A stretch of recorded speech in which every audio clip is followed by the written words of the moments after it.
Hi everyone, how are you? My name is Nikunj Vyas and I study in 9th grade. तो आज का हमारा topic है करंट इलेक्ट्रिसिटी, जो कि क्लास 12 का काफी एक अलग सा टॉपिक है, जो कि हमने ना इसमें ज्यादा क्लास 11 के टॉपिक्स इंक्लूड होते हैं। पर हमारे को इस चैप्टर को करने के लिए थोड़ा सा हमारे को फर्स्ट टू चैप्टर यानी कि कैपेसिटेंस और साथ में और कैपेसिटेंस अगर हमारे को उसका बिल्कुल भी हमारे पास उसकी नॉलेज नहीं है तो अगर उसका भी हमारे को कोई फर्क नहीं पड़ेगा, बिकॉज इसमें बस हमारे को बेसिक चार्जेस की, इलेक्ट्रिक फील्ड की कुछ फॉर्मूलाज, जैसे कि हमारे पास हो गया E equals to D V by D R, कुछ ऐसे फॉर्मूलाज की हमारे को बस जरूरत है। बस ज्यादा हमारे को यहाँ पर डिटेल में जाने की जरूरत नहीं है पुराने चैप्टर्स में। तो एक अलग से टॉपिक हमारे पास आया है, करंट इलेक्ट्रिसिटी। आखिरी बार हम इस चैप्टर को पढ़ते हैं, आखिरी बार हम इस चैप्टर को पढ़ते हैं क्लास 10th में, जब हमारा करंट इलेक्ट्रिसिटी का चैप्टर आता है। तो अब ये जो हमारा चैप्टर है करंट इलेक्ट्रिसिटी, इसमें सबसे पहले हम पढ़ेंगे व्हाट इज करंट। और ये एक तरह का मैं इसको वन शॉट का पार्ट 1 भी बोल सकता हूँ, बिकॉज इस चैप्टर को मैं 2 या 3 वीडियोस में कंप्लीट करने की पूरी कोशिश करूंगा। तो स्टार्ट करते हैं वन शॉट का पार्ट 1। तो यार व्हाट इज करंट, बिकॉज में आएगा करंट इलेक्ट्रिसिटी, ठीक है। तो सबसे पहले इलेक्ट्रिसिटी को हम बाद में, सबसे पहले हम देखेंगे करंट। What is current? तो कई बार हमने सुना होगा water current, air current, electric current. तो व्हाट इज करंट? तो जो करंट वर्ड है वो है फ्लो। अगर मैं बोलता हूँ फ्लो ऑफ एयर, तो वो हो गया air current. Flow of water, water current. Flow of electrons, electric current. तो इस चैप्टर में हम मेनली पढ़ेंगे, मेनली नहीं मीन सारा हम पढ़ेंगे इलेक्ट्रिक करंट के बारे में, यानी कि फ्लो ऑफ इलेक्ट्रॉन्स के बारे में ही पढ़ेंगे। तो ये chapter mainly flow of electron यानी कि करंट के बारे में ही है, ठीक है। तो जब इलेक्ट्रॉन फ्लो करते हैं तो फ्लो क्यों करते हैं, तो उसके बारे में भी हम थोड़ा बेसिक जान लेते हैं। तो यहाँ पर सबसे पहले हमारे को कंडक्टर्स की बेसिक प्रॉपर्टी का पता होना जरूरी है। हमारे जो कंडक्टर्स होते हैं उसमें हमारे इलेक्ट्रॉन्स ही मूव करते हैं, यानी कि negative charge. Positive part of atom, जिसको कि हम कर्नल्स बोलते हैं, जिसमें प्रोटॉन होते हैं, ठीक है, जो जिसको कि हम क्या बोलते हैं, न्यूक्लियस बोलते हैं, वो हमारा रेस्ट पे रहता है। Only electrons can move freely in conductors, but in insulators nor electrons can move, और कर्नल तो मूव कर ही नहीं सकते। तो सबसे पहले मैं बता देता हूँ कि वाई फ्लो ऑफ करंट क्यों होता है, सॉरी फ्लो ऑफ इलेक्ट्रॉन क्यों होता है, जिसको हम इलेक्ट्रिक करंट बोलते हैं। तो यहाँ पर मेरे पास एक कंडक्टर है, ठीक है। इसको इसको मैंने अभी एक आइसोलेटेड कंडक्टर है। आइसोलेटेड का मतलब यहाँ पर ये है कि यहाँ पर मैंने इसको बैटरी से कनेक्ट नहीं किया है, मैंने यहाँ पर इसको बैटरी से कनेक्ट नहीं किया है, ठीक है। तो यह जो पार्ट होता है बैटरी का, इसको हम नेगेटिव बोलते हैं, इसको पॉजिटिव बोलते हैं। यहाँ पर बड़ी वाली यहाँ पर हमारे पास लाइन होती है पॉजिटिव, यहाँ छोटी है नेगेटिव, ठीक है। ये बेसिक डिटेल थी। ये हमारे पास स्विच होता है, ठीक है। हमने एक कनेक्शन किया, पर अभी हमने इसको स्विच ऑन नहीं किया, अभी एक आइसोलेटेड ही है। अभी ये जो पूरी सिस्टम है, एक आइसोलेटेड कंडक्टर है, ये पूरा सिस्टम हमारा आइसोलेटेड कंडक्टर में आएगा, क्योंकि यहाँ पर बैटरी से कनेक्ट नहीं है, ना किसी सेल से कनेक्ट है। तो यहाँ पर बहुत सारे फ्रीली मूवेबल इलेक्ट्रॉन होंगे जो कि फ्रीली मूव कर रहे होंगे, बिकॉज इट्स अ कंडक्टर। तो यहाँ पर हमारे पास जो इलेक्ट्रॉन्स होंगे, मैं यहाँ प्रोटॉन्स को इससे शो नहीं कर रहा, बिकॉज हमारे पास उनको ही काम ही नहीं है,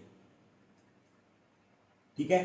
तो बहुत सारे इलेक्ट्रॉन्स होंगे, वो फ्रीली मूव कर रहे होंगे, कोई उनका रैंडम मोशन होगा, नहीं कोई इधर कोई इधर, ठीक है। यानी कि कोई नेट फ्लो नहीं होगा इनका, यानी कि कोई एक तरफा फ्लो नहीं होगा, जिसको कि हम ड्रिफ्ट वेलोसिटी बोलते हैं, जिसको कि हम आगे पढ़ेंगे। यानी कि एक अलग अलग सा फ्लो होगा, ये रैंडम मोशन करते हुए कोलिजन करेंगे, ये फिर ऐसे मूव करते रहेंगे, तो ये चीज होती है। तो जब ये सारा कुछ होता रहेगा तो यहाँ पर कोई नेट चार्ज नहीं बनेगा, यानी कि सॉरी चार्ज तो यही है, पर यहाँ पर कोई भी हम बोल सकते हैं करंट नहीं बनेगा, because flow of electrons is called current. या फ्लोट होगा हो रहा है पर रैंडम मोशन, यानी कि कोई इधर जा रहा है कोई इधर जा रहा है, यानी कि नेट फ्लो नहीं हो रहा। और यहाँ पर नेट वेलोसिटी इनकी जीरो ही आएगी, जिसको भी हम आगे जाके पढ़ेंगे। नेट वेलोसिटी फिर भी इसकी जीरो ही आएगी। तो करंट कैसे भी मूव होगा, और जब मैं इसको बैटरी से, जब मैं इसको कनेक्ट करूंगा, जब मैं इसको, यानी कि इसका अलग डायग्राम बना लेते हैं, फिर जब मैं इसको बैटरी से कनेक्ट करूंगा, तो अगर हमारे को बेसिक से बेसिक भी नॉलेज है, थोड़ी सी भी बेसिक से बेसिक नॉलेज भी अगर हमारे को थोड़ी सी भी फर्स्ट चैप्टर यानी कि इलेक्ट्रिक चार्जेस एंड फील्ड्स की अगर थोड़ा सी भी नॉलेज है तो हमारे को इतना पता है इलेक्ट्रिक फील्ड प्रोड्यूस होती है जिसका भी फॉर्मूला क्या होता है E equals to minus dv by dr। अगर मैंने बोल दिया इसकी लेंथ है L, ठीक है, और यहाँ पर वोल्टेज क्या है बैटरी की V, यानी कि पोटेंशियल, यहाँ पर इसको पोटेंशियल बोला था हमने उस टाइम, ठीक है, तो पोटेंशियल क्या है V, सॉरी पोटेंशियल डिफरेंस वही dv यानी कि पोटेंशियल डिफरेंस हमारा हो गया। तो मैं बोल सकता हूँ E की जो वैल्यू आएगी वो माइनस वी बाय एल आएगी, ठीक है। ये हमारा एक बेसिक सा फॉर्मूला है जो कि हमारे को याद रखना है, E equals to minus V by L. तो यहाँ पर अब ये सारा कुछ भी प्रोड्यूस होगा, ठीक है, एल भी हमारे पास लेंथ है यहाँ पर। तो यहाँ से negative to positive, negative to positive, यहाँ पर सॉरी जो इलेक्ट्रिक फील्ड है वो कैसे प्रोड्यूस होगी, अब उसको हमारे को देखना है। जैसे मैं स्विच ऑन किया, जैसे ही मैंने अभी स्विच ऑन कर दिया, यानी कि स्विच क्लोज किया है हमारे इन सिंपल लैंग्वेज में स्विच ऑन किया, ऑफ था, यहाँ पर मैंने ऑन कर दिया। इस चीज को मैं बोलूंगा स्विच ओपन यानी कि ऑफ, ये स्विच क्लोज है। जब इस तरह का केस होगा इसको बोलते हैं स्विच ऑन। जब मैंने ऐसे किया तो एक इलेक्ट्रिक फील्ड प्रोड्यूस होगी, एक इलेक्ट्रिक फील्ड यहाँ पर प्रोड्यूस होनी है। ये अगर नेगेटिव है ये पॉजिटिव साइड है, ठीक है। तो negative to positive because of electric field, जब जैसे अब इलेक्ट्रिक फील्ड हमारे पास यहाँ प्रोड्यूस होनी है, ठीक है, from negative to positive elect sorry from positive to negative, from because electric field का एक सिंपल रूल है, पॉजिटिव टू नेगेटिव होती है हमेशा, ठीक है। तो यहाँ पे ई प्रोड्यूस होगी यानी कि इलेक्ट्रिक फील्ड, उसकी वैल्यू क्या होगी माइनस वी बाय एल, या वी क्या है पोटेंशियल डिफरेंस ऑफ बैटरी, जिसको कि हम वोल्टेज बोलेंगे आगे जाकर। तो यहाँ पर ये इसकी इलेक्ट्रिक फील्ड यहाँ पर प्रोड्यूस होगी। और जो इलेक्ट्रॉन्स होते हैं यहाँ पर बहुत सारे इलेक्ट्रॉन्स होंगे अब जो कि फ्रीली मूव कर सकते हैं, इनका जो मोशन होता है हमेशा इलेक्ट्रिक फील्ड के ऑपोजिट डायरेक्शन में होता है। अभी मैं यहाँ माइनस को निगलेक्ट करता हूँ बिकॉज नेगेटिव से अभी हम काफी ज्यादा कंफ्यूज हो सकते हैं कि ये क्या रिप्रेजेंट कर रहा है, जिसको भी हम आगे जाके देखेंगे। तो इनका जब इलेक्ट्रिक फील्ड की डायरेक्शन इधर को होगी फ्रॉम पॉजिटिव टू नेगेटिव, तो इलेक्ट्रॉन्स का मूवमेंट स्टार्ट होगी, वो भी एक नेट वेलोसिटी से, एक नेट डायरेक्शन से वो मूव करना स्टार्ट कर देंगे फ्रॉम टुवर्ड दिस साइड, यानी कि पॉजिटिव साइड को वो मूव करना स्टार्ट कर देंगे, यहाँ पॉजिटिव बैटरी मूव करना स्टार्ट करेंगे, ऐसे इनका फ्लो चलता रहेगा। तो ये चीज होगी यहाँ पर कंडक्टर्स में हमारे पास ये होता है, तभी हम कंडक्टर्स में इलेक्ट्रिसिटी फ्लो होती है जब हम उनको एक इलेक्ट्रिक फील्ड उनको मिलती है, यानी कि इलेक्ट्रिक फील्ड का काम यहाँ पर भी है। तो ये था इसका बेसिक सा कॉन्सेप्ट कि कैसे हमारे पास करंट प्रोड्यूस होता है, और फ्लो ऑफ इलेक्ट्रॉन हो गया तो हमारे पास वो भी प्रोड्यूस हो ही जाएगा, हमारे पास करंट भी प्रोड्यूस हो जाएगा, इलेक्ट्रिक करंट जिसको हम बोलते हैं। तो what is electric current? Electric current की अगर मैं बात करूं, इसको हम इलेक्ट्रिक करंट यानी कि flow of electron is called electric current. तो यहाँ पर इसको अच्छी तरह एक्सप्लेन करते हैं। तो flow of electron is called electric current, flow of electrons is per unit time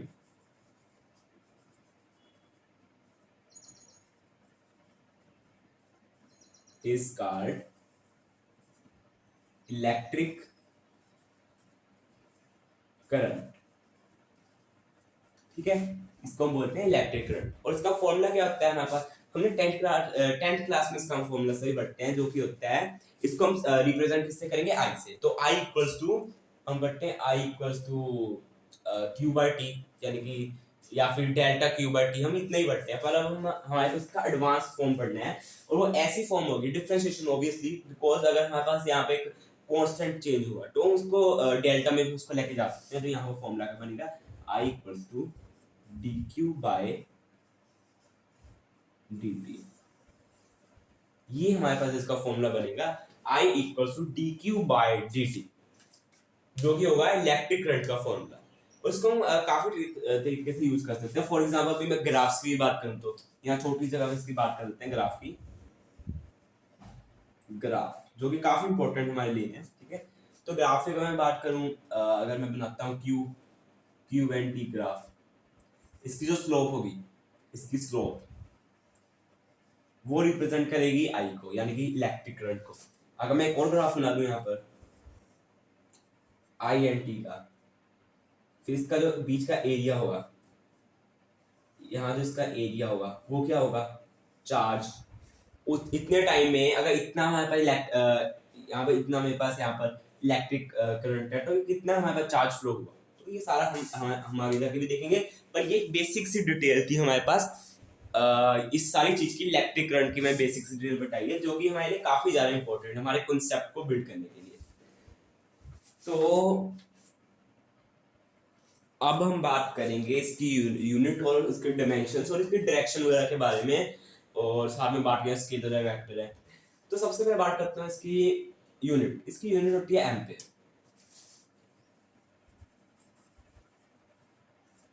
ampere जिसको हम कैपिटल ए से डिनोट करेंगे, या फिर मैं ब्रैकेट भी लगा देता हूँ, बिकॉज हम मेनली पूरा एम्पियर तो हम लिखेंगे नहीं, हम ओनली कैपिटल ए हम लिख के यहाँ पर काम चला देंगे, यानी कि एम्पियर इसकी यूनिट है। इसके डायरेक्ट इसकी डायमेंशन उसको भी हम ए से डिनोट कर देते हैं, डायमेंशन इसकी ए से डिनोट करते हैं, ठीक है। या फिर इसका ये लोग इसको आई से डिनोट भी कर देते हैं, सॉरी यहाँ पर ब्रैकेट सारा था यहाँ क्लोज, ठीक है। तो इसकी सिंपल एम्पियर से हम इसकी डायमेंशन लिख देते हैं। तो इसकी जब स्केलर है ये वेक्टर, तो ये काफी ज्यादा एक इंपॉर्टेंट माइल आता है। तो current is electric current mainly is the tensor quantity, why, because इसके बाद डायरेक्शन है, इधर को इसकी डायरेक्शन है, इलेक्ट्रिक फील्ड इधर को फ्लो कर रही है, तो इसकी एक डायरेक्शन भी है जो कि इधर को होगी ऑब्वियसली। करंट की डायरेक्शन होना जरूरी है, करंट की डायरेक्शन तो है, पर फिर भी ये स्केलर क्वांटिटी है, व्हाई, बिकॉज मैंने दो बार से कनेक्ट किया, वहां से एक से आ रहा है 5 एम्पियर का, दूसरे से आ रहा है 4 एम्पियर का। तो चाहे मैं उस वायर को किसी भी एंगल पे रखूं, पर वो मिलके 9 एम्पियर का करंट ही बनेगा, तो यानी कि वो वेक्टर लॉज ऑफ एडिशन को फॉलो नहीं करता। तो इसीलिए मैंने बोल दिया, या फिर मैंने ही साइंटिफिक कम्युनिटी इसको टेंसर क्वांटिटी घोषित किया, और ये टेंसर क्वांटिटी है भी, और मेनली इसको स्केलर क्वांटिटी भी कई लोग बोलते हैं, बिकॉज इसके ऊपर वेक्टर का साइन नहीं आता, ठीक है। तो ये था इसके बारे में बेसिक डिटेल। और हाँ एक चीज हो, अगर मेरे पास आइसोलेटर सिस्टम है तो उसमें इलेक्ट्रिक फील्ड जीरो होगी, व्हाई, बिकॉज अब बैटरी कनेक्ट नहीं है तो इलेक्ट्रिक फील्ड जीरो ही होगी, माने कि इनकी रैंडम मोशन है फिर भी इलेक्ट्रिक फील्ड जीरो होगी, ठीक है। तो ये थे इसकी बेसिक डिटेल। तो अब मैं बात करने जा रहा हूँ, तो अब मैं बात करूंगा इसके ऊपर एक छोटा सा क्वेश्चन की बात कर लेते हैं, इसको किस तरह हम सॉल्व करेंगे। मेरे हमारे पास ये वाला फॉर्मूला आएगा I = dq/dt। तो अब बात करते हैं इसके ऊपर क्वेश्चंस और थोड़े और कॉन्सेप्ट के बारे में। तो ये क्वेश्चन है, ठीक है, काफी बेसिक क्वेश्चन है। अगर मैं आपको कुछ ऐसा क्वेश्चन दे देता I = 5 find charge flows in 10 second, तो ये काफी ज्यादा बेसिक क्वेश्चन हो जाना था, काफी ज्यादा बेसिक क्वेश्चन हो, जो कि 10th ग्रेड का क्वेश्चन है। वैसे तो ये जो क्वेश्चन है ये भी 10th ग्रेड के लेवल का क्वेश्चन है, पर यहाँ बस एक बार का डिफरेंस है कि उस टाइम हमारे को इंटीग्रेशन डिफरेंशिएशन नहीं पता होता, तो हमारे को ये करना थोड़ा टफ होता है। पर अगर हमारे को इंटीग्रेशन डिफरेंशिएशन पता होता तो ये चुटकी का काम होगा हमारे लिए सोल्व करना।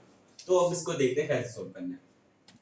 तो यानी कि हमने देखा जो करंट है वो कितना है 5 + 40 एम्पियर, ये यानी कि टाइम के साथ वेरी कर रहा है, यानी कि जैसे टाइम इंक्रीज होगा हमारा इलेक्ट्रिक करंट इंक्रीज होगा, ठीक है। यानी कि 5 + 40 एम्पियर हमें करंट निकालना है फ्रॉम फ्रॉम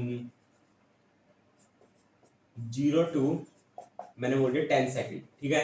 तो 10 सेकंड 0 टू 10 सेकंड में हमारे को निकालना है कि कितना चार्ज फ्लो हुआ उस वायर में से, या कोई भी हमारा कंडक्टर। कैसे सोल्व करेंगे, तो सबसे पहले हमारे को डिफरेंशिएशन वाला फॉर्मूला लगाना है। वो 10th ग्रेड वाला फॉर्मूला हमारे गलती से भी नहीं लगाना, बिकॉज हमारा डिफरेंशिएशन वाला हमारे बिल्कुल नहीं है।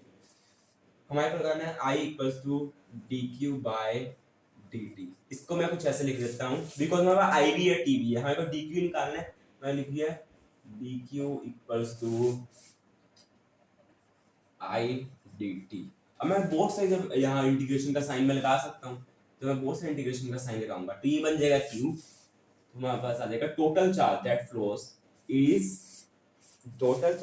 फ्लोज इज और यहाँ वही हम 0 टू q जैसे लगाना होगा वैसे लगा देंगे। तो इसका इंटीग्रेशन सिंपली q आ जाएगा, q टोटल, तो आ जाएगा इंटीग्रेशन ऑफ 5, यानी कि मैं 5 ब्रैकेट में है, तो मैं कैसे करूं इसको। अभी देखो यहाँ पर आई की वैल्यू जब मैं 5 + 4t डालूंगा तो ये कुछ ऐसे बनेगा, integration of 5 dt plus integration of 4t dt, कुछ ऐसा हमारे पास यहाँ पे एक इक्वेशन बन जाएगी, इसको हम सॉल्व करेंगे। सबसे पहले इसकी अब लिमिट्स देखनी चाहिए या क्या देखना चाहिए, हमारे को ये देखना है। तो सबसे पहले लिमिट डालेंगे फ्रॉम 0 to 10 बोथ साइड, ठीक है। तो फ्रॉम 0 to 10, तो यहाँ पर इसका 5 बाहर आ जाएगा, dt का इंटीग्रेशन t होता है। अब ये आ जाएगा 5 ब्रैकेट में वहाँ पर जैसे मैं बोल दिया t है 0 to 10 प्लस यहाँ 4t है, ठीक है। 4 बाहर आ जाएगा, 4 बाहर आ गया। t का अब कैसे करेंगे, या हम यहाँ पे करेंगे, यहाँ पे इसकी पावर 2 कर देंगे, t² / 2। हाँ मैंने इसको कांस्टेंट को मैं ब्रैकेट में लिख दिया, ठीक है। तो अब इसका क्या आएगा, फ्रॉम 0 to 10, ठीक है। इसको मैं आगे सोल्व करूंगा तो ये आ जाएगा 10, यहाँ पर आ जाएगा 50 प्लस 10 का स्क्वायर होगा 100, 100 into 4 400 डिवाइडेड बाय 2 यानी कि 200। तो हमारा टोटल चार्ज कितना होगा,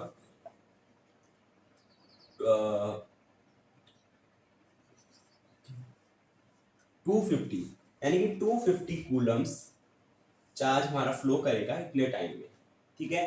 तो ये काफी ज्यादा बेसिक से हमारे पास क्वेश्चन है, यहाँ पर काफी बेसिक से, बल्कि ये जो पार्ट हमने अभी करके हटे हैं, जो अभी हमने कॉन्सेप्ट सीखा है वही बल्कि काफी ज्यादा बेसिक पार्ट में आता है इस चैप्टर के, वो भी काफी बेसिक का भी बेसिक है वो। बिकॉज अभी हमारे मेन अभी हम ड्रिफ्ट वेलोसिटी पढ़ने जा रहे हैं, ठीक है। तो अब हम पढ़ेंगे ड्रिफ्ट वेलोसिटी। तो अब हम देखते हैं ड्रिफ्ट वेलोसिटी के बारे में। ड्रिफ्ट वेलोसिटी, ठीक है। अब ड्रिफ्ट वेलोसिटी जो कॉन्सेप्ट है काफी ज्यादा इजी कॉन्सेप्ट भी है और काफी इंपॉर्टेंट भी है हमारे लिए, बिकॉज आगे हम जितने भी हम इक्वेशंस बनाएंगे, चाहे मोबिलिटी हो या कोई भी हो हमारे पास, चाहे रिलेशन बिटवीन करंट एंड जो भी हम बनाएंगे, ठीक है ना, उस सभी में ड्रिफ्ट वेलोसिटी का एक अहम रोल रहेगा। तो इसीलिए इसको हम अच्छी तरह भी हम इसको पढ़ें। तो अभी मैं लेक्चर की स्टार्टिंग में मैंने बोला था कि जब आइसोलेटेड कंडक्टर होता है, यानी कि जब हमारे पास बैटरी कनेक्टेड नहीं होती, तो एवरेज वेलोसिटी हर बल्कि एवरेज वेलोसिटी नेट वेलोसिटी होगी पूरे कंडक्टर में जितने भी इलेक्ट्रॉन्स की, वो 0 होगी। और ये बात सच भी है, ठीक है। तो अब ये आइसोलेटेड है, तो यहाँ पर बहुत सारे इलेक्ट्रॉन होंगे, माइनस माइनस माइनस, इनका चार्ज माइनस है, ठीक है, ठीक है। तो किसी की वेलोसिटी होगी u1 u2 u3 u4 u5 ऐसे सोन टू un, ठीक है। तो इन सभी का जब हम एवरेज निकालेंगे अभी, यानी कि u एवरेज यानी कि इनिशियल वेलोसिटी का एवरेज, वो कितना होगा u1 प्लस, हाँ जी वेक्टर के साथ, बिकॉज डायरेक्शन के साथ ही इसको करेंगे, ठीक है। u1 plus u2 vector plus u3 vector so on to un vector divided by n, जो कि इसका एवरेज होगा, वो इक्वल्स टू होगा 0 के। ये जो हमारे को याद रखना है, ये इक्वल्स टू होगा 0 के, दिस इज इक्वल्स टू 0, ठीक है।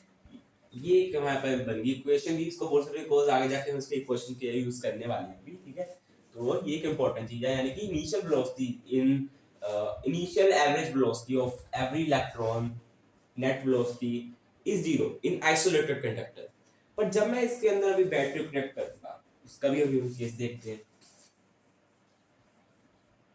अभी मान लेते हैं मैंने यहाँ पर बैटरी कनेक्ट कर दी या फिर कर दी,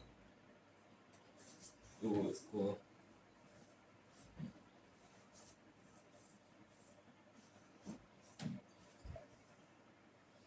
मैंने यहाँ पर बैटरी कनेक्ट कर दी,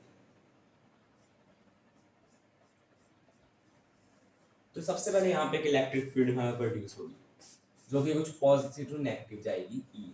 इसकी वैल्यू होगी, इसकी वोल्टेज वी है बैटरी की, जो कि होगी वी बाय एल, और एल यहाँ पर क्या है, इसकी लेंथ, ठीक है।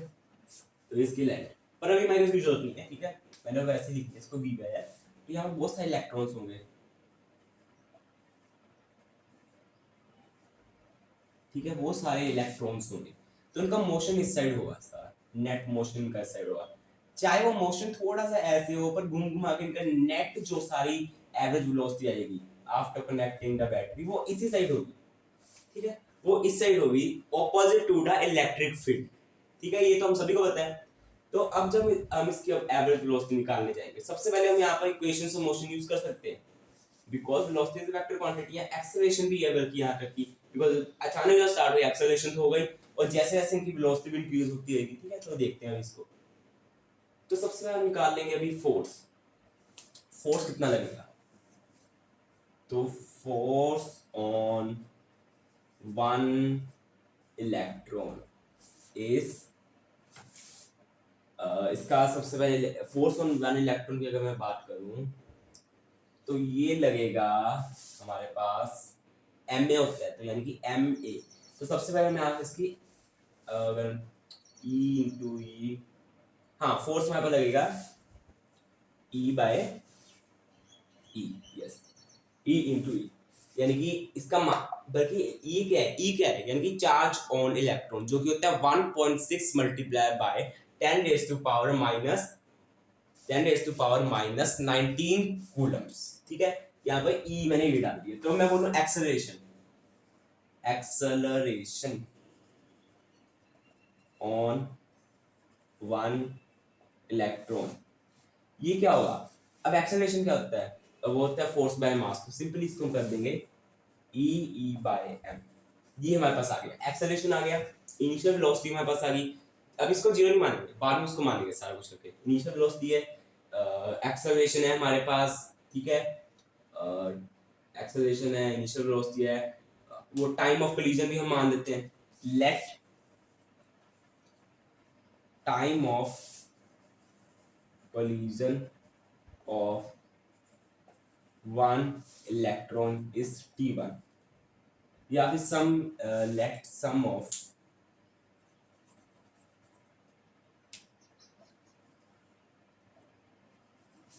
T1 plus T2 plus Tn, कुछ ऐसे हमने मान लिया। चलो ठीक है, तो हमारे यहाँ पे इक्वेशन ऑफ मोशन यूज करनी है, कौन सी करेंगे, v equals to u plus at। Why हमने ये क्यों की, एक्सेलरेशन पता है यस, इनिशियल वेलोसिटी पता है यस, t भी पता है यस, हमने टाइम ऑफ कोलिजन निकाल लिया है।